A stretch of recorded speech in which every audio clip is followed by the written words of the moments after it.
La renaissance de l'islam, promise par Dieu dans le Saint-Coran, a été lancée par le Messie promis, paix soit sur lui, avec la connaissance contenue dans ses écrits. Assalamu alaikum wa rahmatullahi wa barakatuhu. Chers téléspectateurs, bienvenue à Renaissance, programme de la MTA, qui a pour objectif de vous présenter les écrits, les livres de Mirza Ghulam Ahmad, le Messie promis, l'imam Mahdi, paix soit sur lui, le fondateur de la communauté musulmane Ahmadiyya. Nous avons déjà commencé, le livre que nous avons ce soir, c'est le livre « Le message de la réconciliation ». Je dois vous rappeler que c'est le troisième épisode où nous examinons ce livre. Nous avons déjà couvert ce qui était dans la première partie du livre. Et c'est un livre qui a à peu près 47 pages en traduction. Et nous sommes maintenant vers la dernière partie. Mais avant d'aller plus de l'avant, je voudrais présenter mon invité ce soir, le Maulana Abdul Rashid Anwar Sahib. Il est notre missionnaire basé à Montréal pour la partie est du pays, au Québec. Maulana Sahib, assalamu alaikum. Assalamu alaikum wa rahmatullahi wa barakatuh. Jazakumullah. Donc, Maulana Sahib, on a jusqu'à présent mentionné le contexte et la date de quand le Messie promis a écrit ce livre, donc en 1908, oui. L'année même où il est décédé et le mois même où il est décédé. Oui. On a dit que le livre, il l'avait écrit peut-être en réaction ou pour donner une réponse à des attaques qui avaient été faites par un groupe d'hindous, le Arya Samaj, en décembre 1907, attaquant le caractère, la personnalité du prophète Mohammed, paix soit sur lui. Pour réparer les dégâts. Pour réparer les dégâts et pour répondre aux allégations. Oui. Et donc, il a écrit ce livre à Lahore, pas à Qadian. À Lahore, oui. Il était normalement à Qadian, mais là, il part à Lahore. Où il y avait la conférence. Et la conférence, et donc ce qu'il écrivait, ce livre qu'il écrivait, le message de la réconciliation, il voulait que ce soit lu dans une conférence. Oui. Et non pas simplement comme un livre. Et c'était lu plus tard à l'université de Punjab par Khwaja Kamaluddin Sahib. Donc, en fait, non simplement pour dire historiquement, donc il est à Lahore, il écrit ce livre, et nous sommes en mai, et le livre, il le termine, ou alors sa forme presque finale, et il décède. Mais le livre est déjà prêt. Et le mois suivant, en juin, comme vous dites, dans une conférence à Lahore, le texte est lu devant un auditoire composé d'hindous et de musulmans et d'autres personnes. Un autre aspect que je vais ajouter aujourd'hui, c'est que dans ce livre, comme c'est le dernier livre du Messie promis, que la paix et la bénédiction d'Allah soient sur lui, il y a quelque chose que j'ai noté d'une façon un peu spéciale ou spécifique. C'est qu'à la fin, il a écrit ses mémoires. À travers ses mémoires, il allait continuer ce sujet, ce qu'il avait entamé avec message de paix. Un message de la Attendez, ce que vous voulez dire que par le mot mémoire, vous parlez des notes. Des notes. De notes qu'il avait préparées pour élaborer plus tard. Oui, oui. Mais donc ces notes ont été mises en appendice, en annexe. Oui. À la version originale en ourdou. C'est intéressant de savoir la manière qu'il rédigeait ces articles ou ses écrits. Et il préparait des notes, il y avait des versets coraniques, il y avait certaines notes à partir de livres de Bouddha aussi qui sont dedans, sont vraiment extraordinaires. Et c'est la dernière phrase même surtout qui m'a beaucoup attiré et c'est beaucoup intéressant pour moi, c'est cette phrase dans laquelle il dit que ce n'est pas seulement que je suis venu, que les hommes avaient besoin de moi. Ce n'est pas seulement que moi j'appelle les gens vers mon message, c'est plutôt le monde m'appelle. C'est le temps où je devais arriver et je suis venu pour... C'est-à-dire que leur demander quelqu'un comme lui, oui. Parce que l'heure et l'époque appelée, demandée, c'était ça venait. La dernière phrase qu'il a écrite. Du dernier livre. Du dernier livre. D'accord. Donc, on a déjà couvert la première partie du livre. On a discuté donc du contexte historique. Et on a aussi parlé du fait qu'il a examiné quels sont les éléments réunificateurs des gens qui habitent en Inde. Donc, il a dit, et les deux grands peuples qui étaient en Inde donc, sont les hindous, la majorité, et les musulmans. Et il a fait un examen pour dire, voilà les facteurs qui font que nous sommes en commun, nous sommes des êtres humains, nous habitons dans le même pays, nous sommes voisins l'un de l'autre, et nous sommes comme embarqués dans un même bateau. Et il a aussi parlé si on essayait de jeter, par exemple, le musulman de jeter dehors les hindous, ça ne pourrait pas se faire, voilà.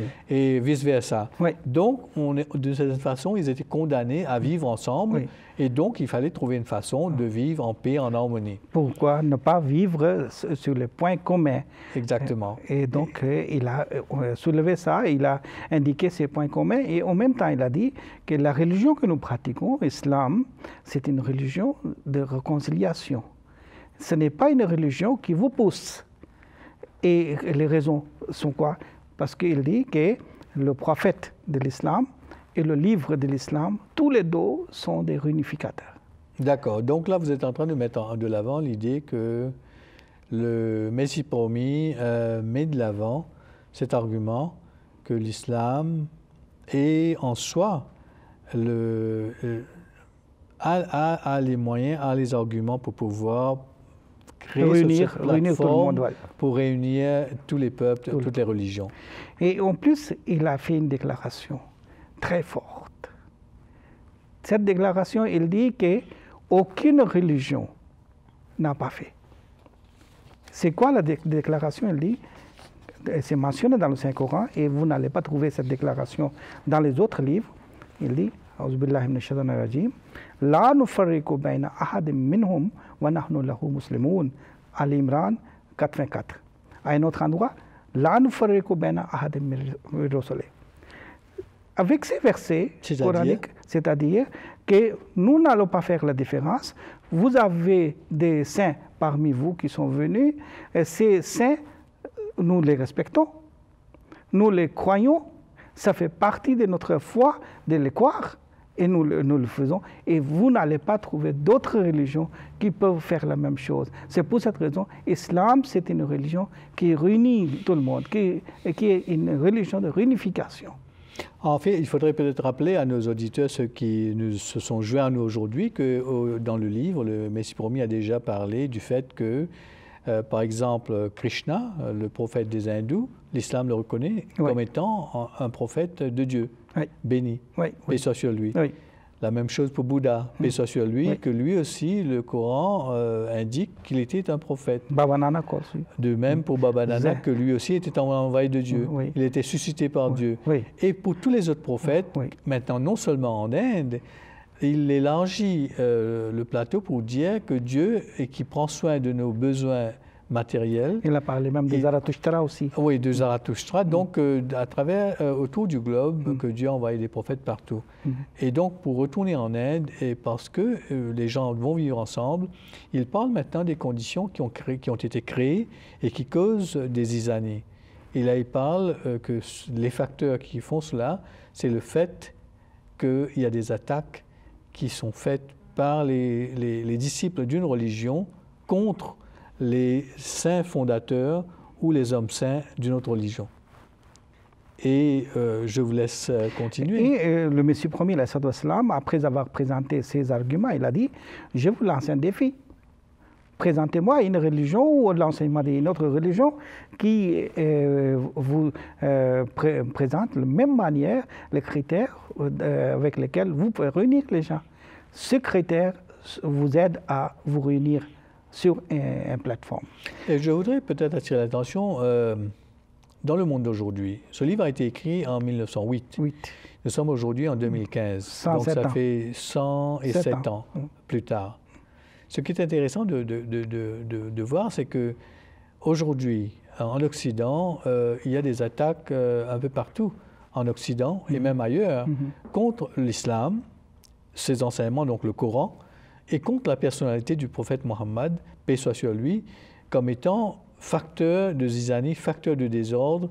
Et c'est pas que c'est totalement faux dans le sens que les attaques sont contre le Coran et la personnalité du prophète. En fait, ce qui se passe, c'est que les musulmans, là où ils se trouvent dans le monde, il y a toujours des désordres. C'est malheureux. C'est malheureux, oui. Mais il faut avoir l'honnêteté de reconnaître que c'est comme cela. Et au lieu d'attaquer les musulmans et dire que les musulmans eux-mêmes, en tant que personnes, en tant qu'êtres humains, en tant qu'individus, citoyens d'un pays, ils se comportent mal, l'attaque ou alors les critiques sont tournées vers le prophète, paix soit sur lui, et sur le Coran. Et là, ce livre du Messie promis, écrit il y a 107 ans de cela, a déjà les réponses pour dire au contraire. Au lieu d'être, comme vous dites, facteur de zizanie et de désordre, le Coran est le seul livre et ce prophète est le seul prophète qui ait amené un message et pratiqué comment mettre la paix dans une communauté multiculturelle. Cela veut dire qu'il ne faut pas coller le comportement des musulmans avec l'islam. Tout à fait. L'enseignement de l'islam qui est présenté surtout par le Messie promis, que la paix et la bénédiction d'Allah soient sur lui, c'est cet enseignement qu'il faut voir. Et vous allez voir que c'est cet enseignement qui va réunir le monde entier. Tout à fait. Et ça, c'est basé sur la raison, sur la justice totale. Et en passant, je dois rappeler à nos téléspectateurs que souvent, on attaque l'islam parce que, au nom du djihad, les musulmans un peu partout dans le monde créent du désordre et commettent des infamies. Dans ce livre, comme dans d'autres livres d'ailleurs, le Messie promis s'attache, paix soit sur lui, s'attache à expliquer les raisons pour lesquelles, à l'époque du prophète Mohammed, paix soit sur lui, après avoir subi des persécutions pendant 13 longues années à la Mecque, et avoir forcé ses disciples à ne pas répondre par les armes, c'est que finalement, quand ils ont migré à Médine et que là aussi ils ont été attaqués, que Dieu a ordonné, a donné l'instruction, allez-y maintenant, répondez. Il a donné tous ces détails dans ce livre. Exactement. Je voulais dire que cette attaque est toujours présente aujourd'hui. Que voyez, le Coran dit qu'il faut attaquer, mais il faut voir le contexte. Et on va voir dans le Coran, et là, le Messie promis, paix soit sur lui, souligne et donne ce contexte que voilà pourquoi, quand et dans quelles circonstances le Coran et le prophète ont pris les armes et pour quelles raisons. Mais puis il continue avec le message de réconciliation. Et il retourne encore une fois vers le même aspect que nous avons parlé hier, c'est que l'islam n'attache pas la miséricorde d'Allah avec une famille. Et quelquefois, il répète dans un contexte différent, mais c'est important de répéter quelquefois. Il a dit que les autres religions, si vous voyez, sont limitées, leur grâce, leur miséricorde, ou la miséricorde d'Allah qui avait été accordée à leur religion, c'est limité pour une famille ou pour une région, pour un peuple, ou un peuple quelquefois. Donc l'islam est général. Comme on avait donné l'exemple de Al-Amin hier. Alors là, oui, il cite le premier verset, ou plutôt le deuxième verset du premier chapitre du Saint-Coran. Alhamdulillahi Rabbil Alamin. Oui. Toutes les louanges appartiennent à Allah, à Dieu, le Seigneur de tous les mondes. Et là, je crois, il cite cela pour dire que ce Dieu a pourvu aux besoins des peuples autour du globe. Maintenant, il donne des conseils aussi, d'une façon générale, que ceux qui ternissent ou ceux qui attribuent des insultes vers les saints d'une religion, ils sèment la désordre, zizanie dans le monde et antipathie dans le monde. Et ensuite, ils sont aussi fautifs aux yeux d'Allah. Tout à fait, tout à fait. Et c'est important à ce moment-là de voir, parce que j'ai là, je crois, un extrait qui serait intéressant peut-être que nous citions. Allez-y, mais continuez à lire pendant que je trouve cet extrait. Il a dit que je vous pose une question et répondez-moi à cette question avec toute franchise. Il dit que si on insulte votre père, vous ne serez pas provoqué, vous n'allez pas vous riposter, vous n'allez pas répondre. Et si vous répondez, donc vous allez vous allez être conduit vers la zizanie, vers le désordre dans la société. Ah, voilà, j'ai l'extrait là. Oui. Je vais vous lire. Peut-être que cela aiderait à nos téléspectateurs de comprendre un peu. Ça, c'est le texte même, mais la version française de ce qu'a écrit le Messie promis. Donc, il s'adresse maintenant à tous ses compatriotes, donc tous les habitants de l'Inde. Mes chers compatriotes, je n'ai pas fait cette déclaration avec l'intention de vous offenser ou de blesser vos sentiments. En toute sincérité, je veux tout simplement dire que ceux qui ont contracté l'habitude de railler par pure animosité les prophètes des autres et qui ont fait de ce comportement injuste une partie intégrante de leur foi sont coupables d'ingérence dans les affaires d'autrui. Ouais. C'est très important. Ces mots-là sont vraiment à souligner.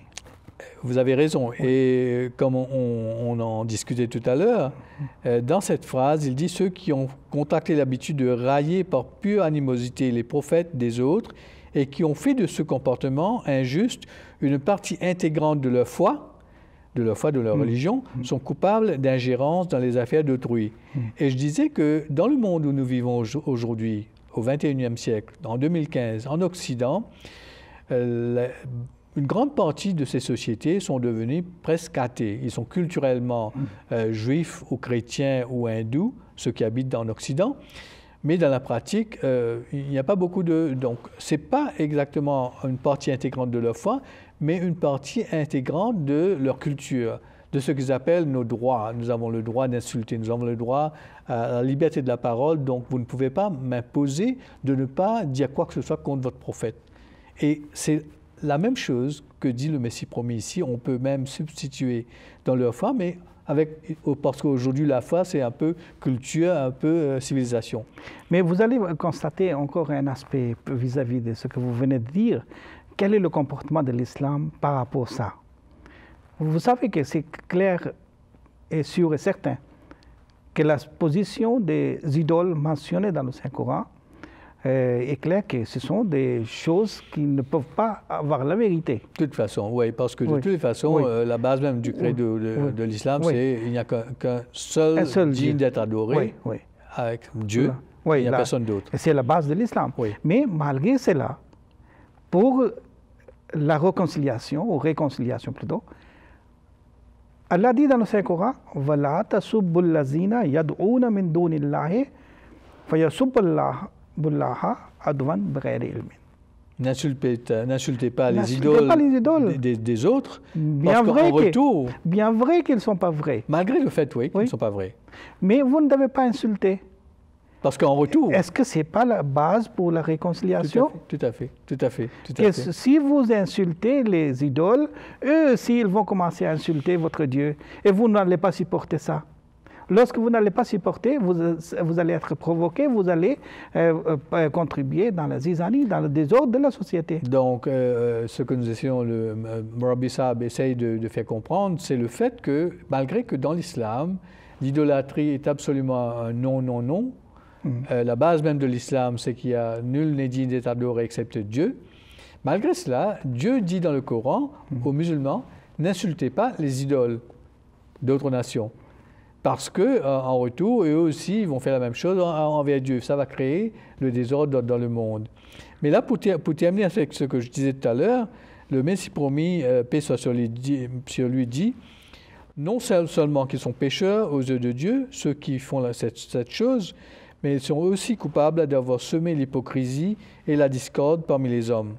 Répondez-moi sincèrement. Écoutez ces paroles.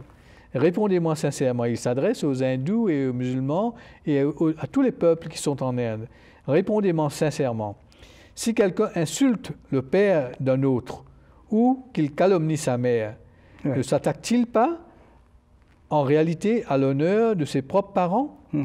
Et si la victime lui rend la monnaie de sa pièce, ne devons-nous pas le considérer, lui qui avait fait le premier pas, comme le véritable coupable et comme l'ennemi de l'honneur de ses propres parents? Et là, je voudrais tirer un raccourci, un parallèle. Tout récemment, je crois l'année dernière, quand il y a eu le scandale autour de l'événement de Charlie Hebdo à Paris.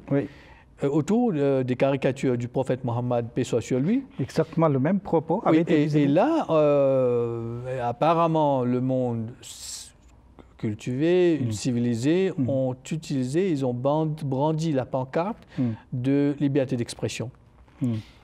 Le pape François a déclaré, il était en voyage en avion, dans son avion avec son médecin personnel, et là il a fait une déclaration devant les journalistes que mon ami là, le docteur un tel, s'il devait insulter ma mère, il devra s'attendre à recevoir mon poing dans son visage. Oui. Alors c'est un peu exactement ce que dit ici le Messie promis il y a 115, 107 ans de cela. Voilà la réaction normale des hommes, des êtres humains, que les êtres qui leur sont chers, si on les insulte, il y a une réaction naturelle de ne pas aimer cela. Et dans le cas du prophète, c'est encore plus que notre mère, que notre père. Parce que les sentiments sont attachés. Exactement. Alors là, je suis en train de dire que voilà la réaction de Sa Sainteté le pape. Et là, c'est exactement ce que le Messie promis avait dit à cette époque-là. Et il a ciblé vers la chose qu'on doit regarder dans le monde entier. Il a signalé que voilà ce point-là, si vous allez tenir compte de ce point-là, vous allez trouver la paix dans le monde. Tout à fait. Donc, et là, je crois que c'est important de souligner pour nos téléspectateurs quelle est la pertinence aujourd'hui de ce livre? Quelle est la pertinence d'un livre qui parle message de réconciliation, apparemment en Inde en l'an 1908. Le parallèle, c'est que le message de l'islam est en fait pour le monde entier à travers les siècles. Il n'est pas relié à une époque, c'est presque autour du monde, il y a cette différentes époques, le message va être persistant. Et dans le monde où nous vivons aujourd'hui, comme on l'a déjà dit, dans la plupart des grandes métropoles autour du monde, nous avons maintenant non seulement une seule nation, nous avons des gens qui sont venus de divers pays, mais peut-être de vingtaines, de trentaines, de centaines de pays, avec leur propre culture, leur propre religion, leur propre croyance. Et donc, il est important d'avoir des principes qui puissent établir un climat de paix pour que les gens puissent vivre en paix. Le Messie promis, dans ce livre, a parlé beaucoup de choses, comme le temps aussi ne reste pas beaucoup pour notre programme. Je voulais tout simplement dire que le Messie promis, l'Islam, a expliqué le contexte dans lequel Allah a permis le djihad. Oui. Et ce contexte est très important, et surtout ce que j'ai constaté, que le Messie promis, seulement dans 2 paragraphes, il a mentionné la vie d'une façon efficace du saint prophète Mohammed et de ses compagnons. Il a dit que ces personnes avaient été persécutées, et avant ça, toutes ces personnes, lorsqu'ils avaient accepté l'islam, quelle force le saint prophète avait? Est-ce qu'il était un monarque? Et que la personne pouvait pousser ou forcer les gens pour accepter l'islam? Il n'avait aucun pouvoir. Et après, quel roi à l'époque? Il a demandé l'armée, envoyez votre armée afin que les gens acceptent l'islam. Si c'était moyen. C'est-à-dire, c'est un argument contre cette affirmation ou bien cette croyance que l'islam s'est répandu à la pointe de l'épée. C'est-à-dire que la force que les musulmans, à travers les siècles ou à l'époque du prophète, que le prophète aurait utilisé la force pour faire que les gens deviennent musulmans. Et là, l'argument que le Messie promis met de l'avant, c'est que quand on examine la réalité, la vie du prophète à la Mecque, tous ces gens qui acceptaient l'islam, mais malgré qu'ils étaient persécutés, restaient musulmans. Qu'est-ce qui les avait forcés à devenir musulmans? Le prophète, ils étaient attaqués. Et après, ils étaient tellement fatigués, persécutés, ils ont subi tellement de choses que le Messie promis a donné des exemples de la vie des compagnons du saint prophète que les maris avaient été crucifiés devant les femmes et les femmes étaient déchiquetées devant leurs maris. Et même chose à propos des enfants et des parents. Mais malgré cela, comme c'était un enseignement donné par l'islam, de ne pas riposter, ces personnes n'ont pas bougé. Cela ne veut pas dire que vous connaissez la nature des Arabes.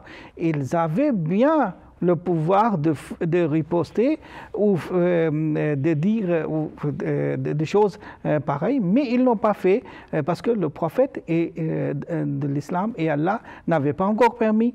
Donc ils sont restés, le Messie premier a utilisé comme un membre du corps qui n'avait pas de sensation, même si vous le coupez, vous pouvez le couper. C'est-à-dire en obéissance au prophète, et le prophète en obéissance à Dieu, parce que Dieu ne lui avait pas permis de prendre l'épée ou de réagir par la force. Parce que si quelqu'un avance cette raison pour dire que voilà, les musulmans étaient faibles, les musulmans n'étaient pas faibles. Malgré qu'ils étaient peu nombreux, mais après, lorsqu'ils étaient peu nombreux aussi, là aussi, ils ont pu confronter l'armée, une grande armée. Ils pourraient le faire toujours. Et je dois peut-être, sur ce point, rappeler que cet argument que les musulmans à la Mecque, la première période de l'islam, ils n'ont pas réagi parce qu'ils étaient faibles. Il y a certains groupes musulmans, parmi les musulmans, qui avancent cet argument pour justifier le djihad, disant que parce qu'ils étaient faibles, ils n'ont pas réagi. Mais une fois que le prophète est devenu le chef de Médine, là, il a eu Et dans le Saint-Coran, lorsqu'Allah donne cette permission pour se défendre, Allah mentionne cette situation. Et après avoir mentionné cette situation, qu'elle a dit, voilà, aujourd'hui, on vous permet de vous défendre. Et de vous défendre, et le verset continue pour dire que si Dieu n'avait pas autorisé cette réaction, la défense par les armes contre ceux qui persécutent, à ce moment-là, ni les églises, ni les synagogues, ni les temples, ni les mosquées, où le nom de Dieu est souvenu et remémoré, n'auraient été en paix, restés debout. Donc c'est pour la défense de l'expression, la défense de la conscience humaine, la liberté de conscience que le Coran a permis le djihad. Tout à fait. Mais on va terminer cette discussion avec la fin de ce livre. Est-ce que vous avez un mot de la fin? Parce qu'on va terminer avec ce livre. Et dans ce livre, le Messie premier, l'Islam, a aussi expliqué pourquoi le nom Messie a été attribué. Il dit que comme il y avait déjà de nature juive, donc il fallait envoyer le médecin qui avait été envoyé vers les Juifs. Il faut peut-être rappeler qu'à l'époque que Jésus, le premier Jésus, fils de Marie, est arrivé, c'est que dans la lignée des prophètes mosaïques, après Moïse, les Juifs étaient devenus Dieu de cœur. Et à l'arrivée de Jésus, il était très dur de cœur, donc il a fallu quelqu'un avec le message d'amour de Jésus pour contrer cela. Mais je voulais ajouter aussi pour les téléspectateurs que ce que nous venons d'expliquer, c'est très peu. Et qu'il faudrait vraiment lire le livre. Il faut lire le livre, vous allez être émerveillé par ce livre, et surtout dans le contexte actuel. Tout à fait. Donc, je vous inviterai donc, on va vous mettre cette information sur l'écran éventuellement. Où est-ce que vous pouvez aller trouver le texte de ce livre en ligne et vous le lire vous-même. Je crois qu'on va terminer. Merci beaucoup, Maulana Saheb. Et nous allons dire Assalamu alaikum wa rahmatullahi wa barakatuhu à nos téléspectateurs. Nous vous remercions et nous vous invitons à vous joindre à nous encore une fois pour la prochaine émission. Assalamu alaikum wa rahmatullahi wa barakatuhu. Wa alaikum assalam wa rahmatullahi wa barakatuhu.